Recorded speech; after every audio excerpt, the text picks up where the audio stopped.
Hey guys, what is up and welcome back to a new video on the channel. So today's video, we will be diving into the MyCoach end of season review. So this will involve awards, it will involve the All-Australian team, J21 Votes will be announced, and the top 10 plays from the season will also be shown. Basically the top 10 moments from the season that I have accumulated and that I have basically thought contributed to the best moments of our season. So all the awards I have basically got from all these stats, as you guys can see. I've gone through stats, I've compared stats. So I've picked an All-Australian team, I've picked, well, the J21 Votes has been going on all season. But all these stats I've looked at through the entire season with the Bombers, and they will be announced in today's video. So it's been a long series. The finals will begin tomorrow. The Bombers taking on the Bulldogs against, at Marvel Stadium. It should be a classic, to be honest. The Bombers are on top of the ladder playing the 4th place Bulldogs.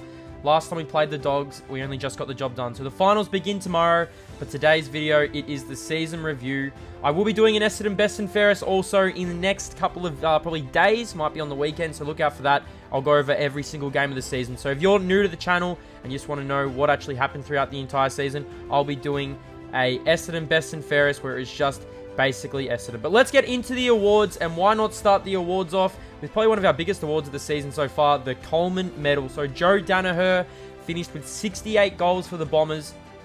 He missed round 1, but played every single game from round 2, finished with 68 goals, and was awarded the Coleman Medal. Joe kicked bags of, I think it was 5 and 6 a few times. He kicked 4. He was one of our most consistent players throughout the entire season, Joe Daniher. He definitely will feature in J21 Votes. He basically led J21 Votes for majority of the season. He stood up in big games, and he was also he was able to remain healthy through all the adversity that happened last season. Joe Daniher returned to the Bombers and finished with 68 goals for the season. Joe Daniher was also crowned the AFL Players MVP, voted from his peers. An absolute outstanding season for Joe Daniher after basically a troubled 2 years of football. He returns with 68 goals for the Dons and leads the Bombers to a finals berth against the Dogs. And basically, he lifted the Bombers when we had all our injuries. He basically carried us, him and a few of our midfielders basically carried us when we needed to get the job done. But Joe Daniher was the Coleman medalist with 68 goals. Jeremy Cameron was not far behind. I think he finished with 53 or 52. But some of Joe Daniher's games really showed that he is back, and he definitely is one of the best forwards in the league. Joe Daniher, the Coleman medalist and the AFL Players MVP. As we get into the first ever All-Australian team for 2020. I picked this team through, like I said, through stats and all that good stuff. I've compared stats of basically all the players that I've versed and what I thought. As you guys can see, I've completely gone through the entire stats.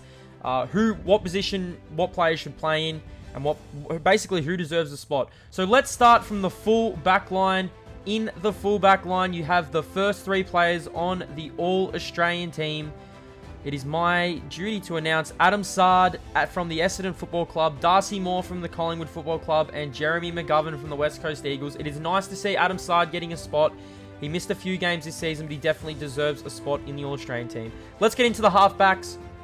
Dylan Grimes from Richmond, Phil Davis from the GWS Giants, and Jason Johannisen. Now, Jason Johannisen led the league in rebound 50s. Dylan Grimes also, I think, the most spoils in the league. As we get into the centre line, in the center of the ground, Patrick Cripps led the disposals on the wing. Dylan Shield from the Bombers. It's nice to see another Bombers player there. And David Mundy, he also led the league in disposal. I think he was 2nd.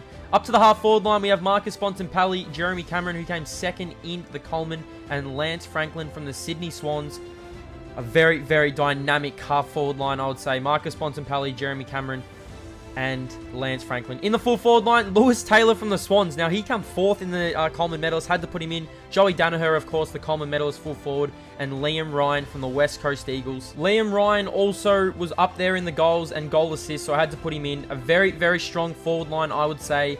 As we go on to the followers and the on-ballers, in the ruck, we have Max Gawn, Lockie Neal, and Nat Fyfe. On the ball, a very strong midfield with Dylan Shield, Max Gawn, Lockie Neal, Nat Fyfe, and Patrick Cripps, also adding the veteran David Mundy. As we close the team out, let's have a look at the bench and see who finalizes the 2020 All-Australian team. Now, There was a few players who got honourable mentions. Scott Pendlebury, even Michael Hurley I thought would be a massive chance. But on the bench, we've gone with Still Sidebottom, Dustin Martin, Ollie Wines, and Luke Shuey from the West Coast Eagles. A very, very strong All-Australian team as the vice-captain and captains are announced. Marcus Bontempelli, your vice-captain, and Joey Danaher from the Bombers, yours truly, is the captain of the 2020 All-Australian team. Comment down below what you guys think of this All-Australian team. Like I said, I have gone through all the stats, and this is basically based off how people have performed, how the players have performed throughout the entire season. It's nice to see Adam Saad, Dylan Shiel, and Joe Danaher get a spot in the All-Australian team. They definitely deserve the spots in the team. I mean, we have a few players who probably could have filtered through there. Anthony McDonald, Tip and Woody surely was a nomination to get into the team. I'm thinking that I could have squeezed him in, but I felt like other players' stats were just a little bit better than our forward line, as in Anthony McDonald, Tip and Woody. I mean, Dyson Heppel was really good as well this year, our captain. But this is the finalised team. Comment down below what you guys think as we move on. Now, we all know through the entire season, I was doing J21 votes. So after the end, well, basically at the end of every single game, I was giving out 3 2s and 1s to the best performing players. Now, this was the entire season. I did this from round 1 to all the way to round 23. You can see here the leaderboard all lined up. Now, this was the final leaderboard heading into the last round of the season. We played the Brisbane Lions in the last game of the season. Now, I did not reveal the votes for the final game, so this was the leaderboard heading into the final game of the AFL season against the Lions. Joe Danaher played well, Adam Saad played well, and so did Dylan Shiel. So, without further ado, it's been a long, long season with the J21 votes. It's time to announce the winner and the winners of J21 votes for season 2020. The first of a season I've done the J21 votes. Let's get into it. So, in third position, now this player, I mean, got off to a pretty hot start to the season. He was very consistent throughout the year. Probably deserved a little bit more votes, I feel. He changed games. He was dynamic in the middle. He was very, very stiff not to get any votes in the final game. In third position, we have Dylan Shiel on 14 votes. Dylan Shiel finishes third, 14 votes. He was an All-Australian for us this season. Definitely deserves the third spot. Like I said, very, very stiff not to get votes in the final game. 14 votes, Dylan Shiel. Congratulations, the first J21 votes winner. As we move in to runners-up and second position. Now, this player, he was dynamic. He provided a lot of run for us from the half-back line.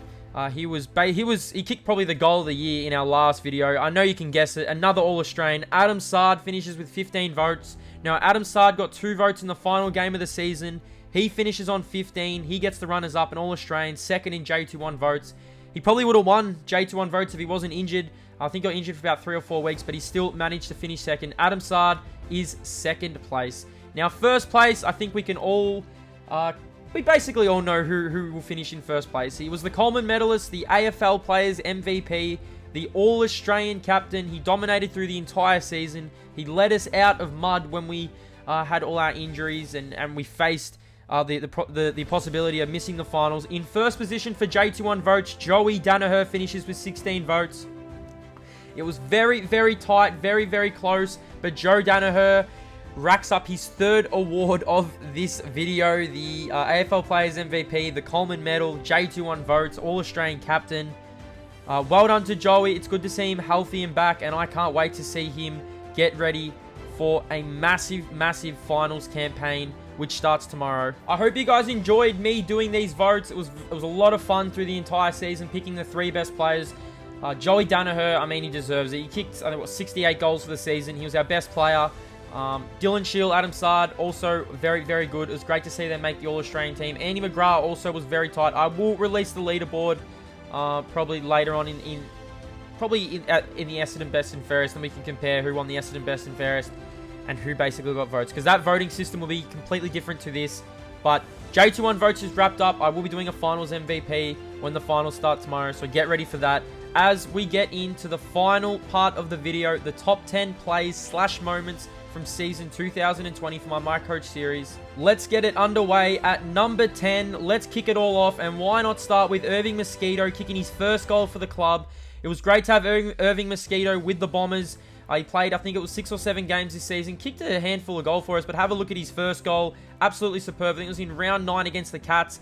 Had a few chances in previous games to kick his first goal. He could not do it. He kicks a very nice goal. As we move in to number 9. Number 9, why not? Joey Danaher taking an absolute beauty against the Pies in the goal square. Kick-starting our comeback against the Collingwood Football Club. Now, if you guys can remember this game, I think we fell behind by, I think it was 51 points, 52 points.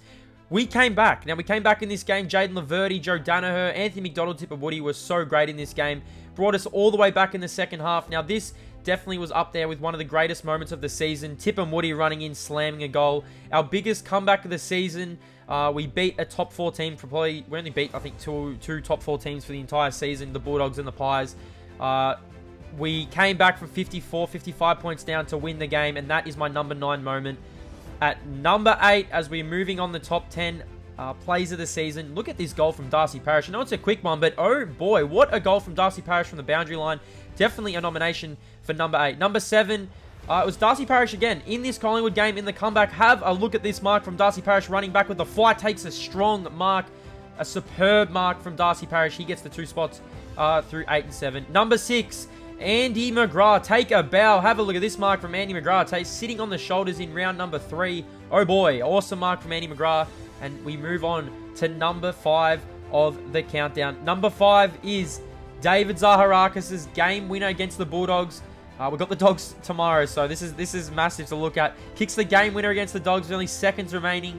He is our number 5 moment. Have a look at this. We go back to the center square. The ball goes up and the siren sounds. He is our number 5 moment. Number 4 in the top 10 countdown as we move on is this goal from Joey Danaher in round 23. Have a look at this, setting the tone for the Bombers to basically lead this, break away from this Lions team, because this is a very tight game. But have a look at this goal from Joey Danaher, if you do not mind, kicking it basically from running from half back all the way and kicking a superb goal on the run. Number 3 in the top 10 countdown is Jaden Laverty's 7-goal performance against the GWS Giants. He definitely deserves a spot in the countdown. This is his coming of age game. He kicked 7 goals on the road against the Giants and led us to a very, very impressive on the road performance when our backs were against the wall. Things were not going right for the Dons. And basically, we lose this game. There's a chance we slip out of the 8. As we move in to number 2 of the countdown, we're closing in on this video. Number 2 is round 1. We wind all the way back to round 1. Have a look at this goal from Anthony McDonald, Tip and Woody to start this season off. I remember when I recorded this, I said this will definitely feature in our top 10, and it definitely will. Have a look at this speed and breakaway from Tipper. You're not going to catch Tipper. He kicks a superb goal. As we head in to the final moment, number 1 moment of the season, I think you can all guess it, is the impressive. We had 4 or 5 chances to do this. Adam Saad's superb goal on the run against the Lions in round 23 to send us to the finals, to put us on top of the ladder. Have a look at this goal from Adam Saad. What a way to close the video. What a way to close the top 10 with Adam Saad kicking a goal. Superb goal. So as we gear up for the Bombers and the Bulldogs that will be on tomorrow on the channel, I want to thank you for watching the series. I want to thank you for all your comments. Make sure to comment down below what you guys think of the series and what you're most looking forward to for the finals. It's the Bombers and the Dogs. We take them on tomorrow. I can't wait to get into it. It's going to be a massive game. I can't wait to show you the highlights. Make sure to comment on the match preview, the first goal scorer. And I'll see you guys in the next video. Make sure to look out for the Essendon Best and Fairest. Thanks for watching, guys. I'll see you when the Bombers take on the Dogs.